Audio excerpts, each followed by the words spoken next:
네, 김치영입니다. 수요일은 ETF 투자 전략 살펴봅니다. 네, 오늘 이 시간은 한국투자신탁운용 에이스 ETF팀의 김승현 부장 모셨습니다. 어서 오세요. 네, 안녕하십니까. 네. 자, ETF 시장이 이제 좀 등락으로 오가고 있고요. 한 주간 성과는 어땠는지 좀 궁금합니다. 여러 가지 데이터를 좀 볼까요? 네, 우선 저희가 주간, 그다음에 월간 성과를 위주로 한번 말씀을 드리도록 하겠습니다. 우선 8월이 굉장히 좀 어려운 시장이었습니다. 8월 5일 같은 경우는 국내 10% 하락하기도 했었고요. 대표 지수 같은 경우 미국 같은 경우 3%, 4% 가까이 하루에 등락이 있었습니다만 빅테크 종목들을 위주로 굉장히 빠르게 반등하는 그런 모습들을 보였습니다. 그다음에 주간 성과나 이런 월간 성과 같은 거를 보더라도 네.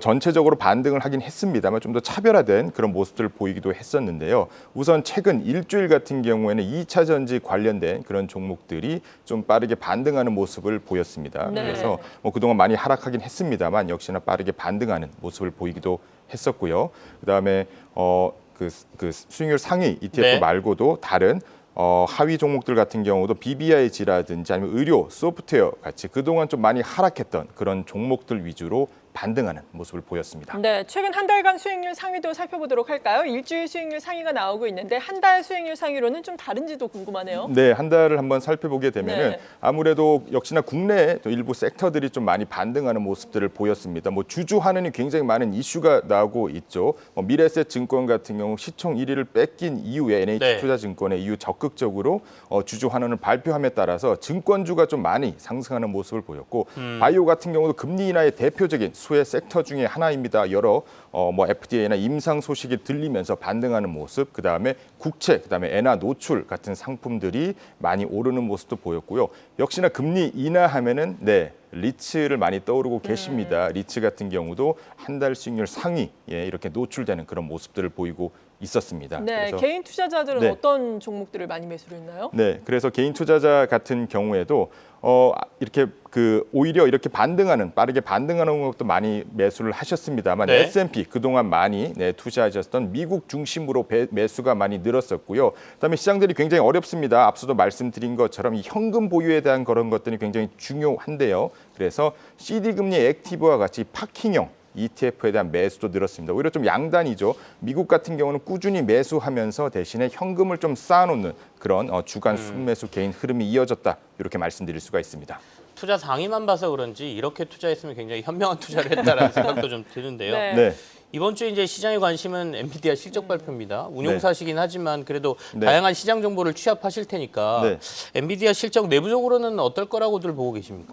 주변에 애널리스트라든지 아니면 내부 하우스뷰를 보게 되면은 이 숫자로 나오는 엔비디아의 실적은 굉장히 좋을 것이다라고 저희가 보고 있긴 합니다. 네. 엔비디아 실적의 이런 바로미터라고 할 수 있는 TSMC의 실적, 월간 매출이라든지 아니면 분기 실적 같은 경우에 한 2, 3주 전에 가격을 한 8% 올리기도 했었죠. 그러한 수주 주문을 보게 되면은 이 매출 같은 경우 굉장히 좋을 것으로 예상이 됩니다만은 최근에 엔비디아가 급락을 한 이유가 바로 이 블랙웰에 대한 그런 출시가 지연되는 우려가 있었습니다. 아마 이번에도 실적 발표 나오면서 관련된 내용이 충분히 언급될 것이라고 보고 있는데요.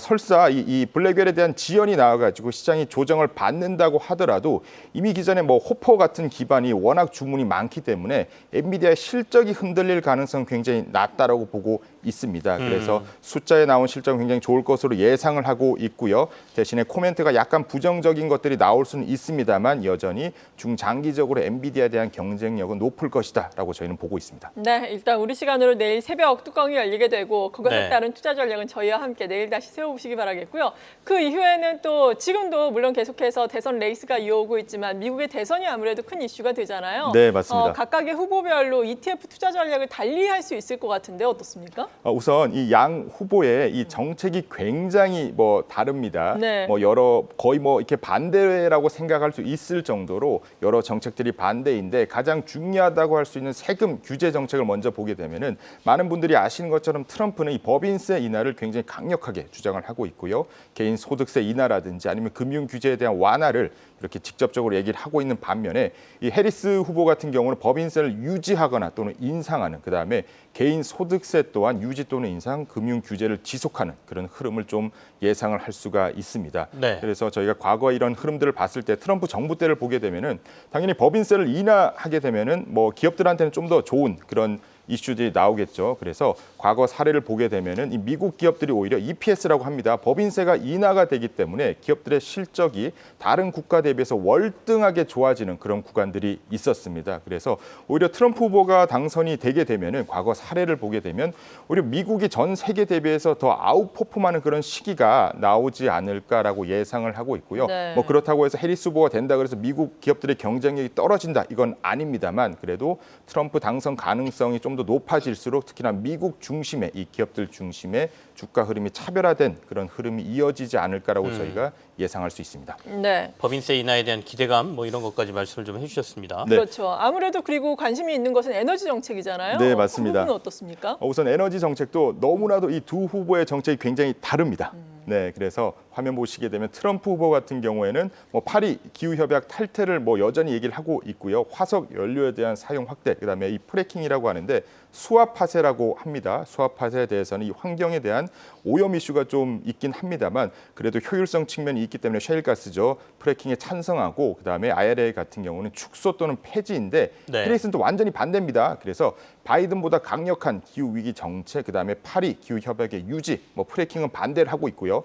보조금은 좀 유지하는 그런 모습을 보이고 있습니다. 그래서 만약에 트럼프 대통령이 좀 더 당선이 되게 되면은 이런 에너지 쪽이 오히려 조금 더 좋지 않을까라고 생각을 하고 있고요. 반대로 근데 유가는 오히려 좀 싸지는 그런 모습을 보였습니다. 왜냐하면 네. 너무나도 화석 연료에 대한 그런 흐름을 하고 있기 때문에 오히려 역설적으로 유가가 하락하는 모습을 보였었고요. 대신에 네. 해리스 후보 같은 경우는 신재생 에너지에 대한 그런 욕구들이 많았고 이러한 정책들을 조금 저희가 살펴보게 되면은 트럼프 같은 경우에는 주식시장에서는 조금 더 좋은 모습 대신에 채권은 조금 더 부정적일 수 있습니다. 인플레이션이 유발될 수도 있기 때문에 원유는 말씀드린 것처럼 오히려 화석 연료에 대한 생산이 좀 더 이렇게 많아지면서 가격이 좀 더 싸지는 이슈가 네. 있을 수 있고요. 금 같은 경우는 여전히 좀 좋은 흐름을 보일 수가 있습니다. 그래서 그 채권, 주식은 조금 반대, 원유도 반대입니다만 네네. 그래도 좀 공통적인 흐름을 나타내는 게 바로 금이기 때문에요. 어느 정도 금에 대한 그렇네요. 포지션은 가지고 가는 것이 좋다라고 저희가 이렇게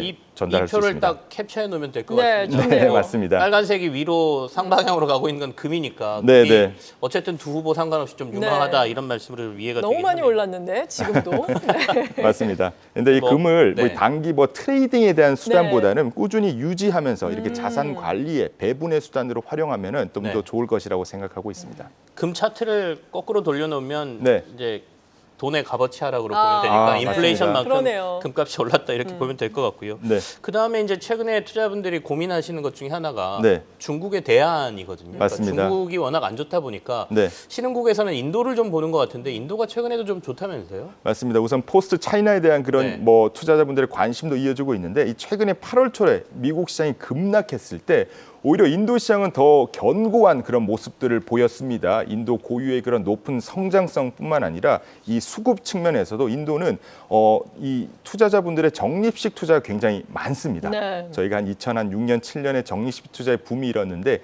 지금 바로 인도가 딱 그 상황이라고 보시면 될 것 같습니다. 높은 성장성, 8월에 좀 증명이 됐죠. 지수가 하락했을 때 오히려 좀 더 받쳐주고 더 상승하는 그런 모습을 좀 보였었기 때문에 기존에 미국 빅테크 반도체에 대한 투자는 유효합니다만 네. 인도와 같은 신흥국에 대한 관심도 여전히 필요하다. 이렇게 말씀드릴 수 있습니다. 인도는 어떻게 해야 됩니까? 그냥 지수에 투자하면 됩니까? 아니면 그러게요. 뭐 중소유주가 낫습니까? 대형주가 낫습니까? 우선은 저희가 인도 같은 경우는 저희는 지수 투자보다는 이 정부 정책의 이 적극적인 수혜가 예상되는 그런 섹터 중심의 투자가 좀 더 유효하다라고 보고 있습니다. 아마 국내 여러 인도 한 2조 원 정도의 규모입니다. 니프티 50과 같이 대표 지수도 있고요. 아니면 컨슈머와 같이 이렇게 투자하는 그런 다양한 상품들이 네네. 있는데 저희가 볼 때는 이 정부 정책의 이 수혜를 받는 것은 아무래도 이 대기업 중심일 수밖에 없습니다. 그래서 이 시장 대표 빅5 그룹이라고 하죠. 한국 같은 경우도 삼성, 현대, 다양한 SK 같은 그룹들이 있는데 네. 한두 개의 그룹보다는 여러 그룹 정부 정책의 수혜가 예상되는 그런 그룹에 투자하는 게 낫고요. 컨슈머 같은 경우에도 이 인도는 중산층이 굉장히 늘어날 것으로 보고 있습니다. 그러면 돈을 벌면은 사람들이 비누나 치약 같은 거 잘 안 사시죠? 자동차라든지 가전이라든지 헬스케어에 대한 관심이 높아질 것으로 보고 있기 때문에 중산층이 부유할 때 이 수혜를 직접적으로 받을 수 있는 컨슈머 투자가 유효할 것이다. 이렇게 보고 있습니다. 네, 지금까지 ETF 투자 전략 한국투자신탁운용 에이스 ETF 팀의 김승현 부장으로부터 들어봤습니다. 감사합니다. 감사합니다.